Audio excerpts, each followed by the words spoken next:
মার্কিন president Donald Trump বুধবার 6 August Bharat থেকে আমদানিকৃত পণ্যের ওপর অতিরিক্ত 25% শুল্ক আরোপ করেছেন। মস্কোর কাছ থেকে নয়াদিল্লির তেল ক্রয় অব্যাহত রাখায় জরিমানা হিসেবে এই শুল্ক আরোপ। আন্তর্জাতিক সংবাদ মাধ্যম আল জাজিরার প্রতিবেদনে এমন তথ্য জানা যায়।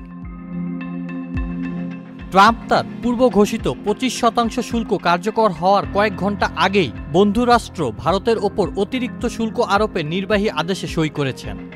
এই নতুন আদেশের মাধ্যমে যুক্তরাষ্ট্রে প্রবেশকারী বেশিরভাগ ভারতীয় পণ্যের ওপর এখন থেকে মোট 50% শুল্ক আরোপ করা হবে। প্রতিবেদনে বলা হয়, প্রাথমিক 25% শুল্ক 7 আগস্ট থেকে কার্যকর হবে এবং একই পরিমাণ নতুন শুল্ক 21 দিন পরে কার্যকর করা হবে। ট্রাম্পের নতুন আদেশ অনুসারে ইতোমধ্যে ট্রানজিটে থাকা পণ্য ব্যতীত যুক্তরাষ্ট্রে প্রবেশকারী সমস্ত ভারতীয় পণ্যের ক্ষেত্রে এটি প্রযোজ্য হবে। ট্রাম্পের নির্বাহী আদেশে স্পষ্টভাবে উল্লেখ করা হয়েছে, আমি দেখতে পাচ্ছি ভারত সরকার বর্তমানে প্রত্যক্ষ বা পরোক্ষভাবে রাশিয়ান ফেডারেশন থেকে তেল আমদানি করছে। সপ্তাহের শুরুতে ট্রাম্প ভারতের ওপর যথেষ্ট পরিমাণে শুল্ক বৃদ্ধির হুমকি দিয়েছিলেন।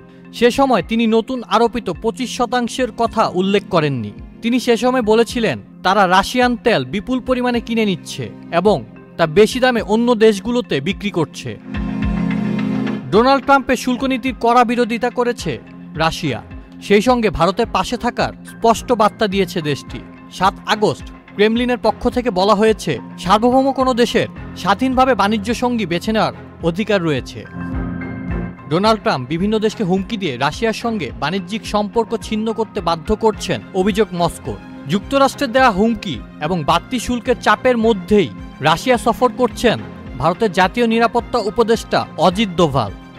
7 আগস্ট অজিত দোভাল রাশিয়ার ঊর্ধ্বতন কর্মকর্তাদের সঙ্গে বৈঠক করবেন। আউসাফুল ইসলাম আকিফ, চ্যানেল আই।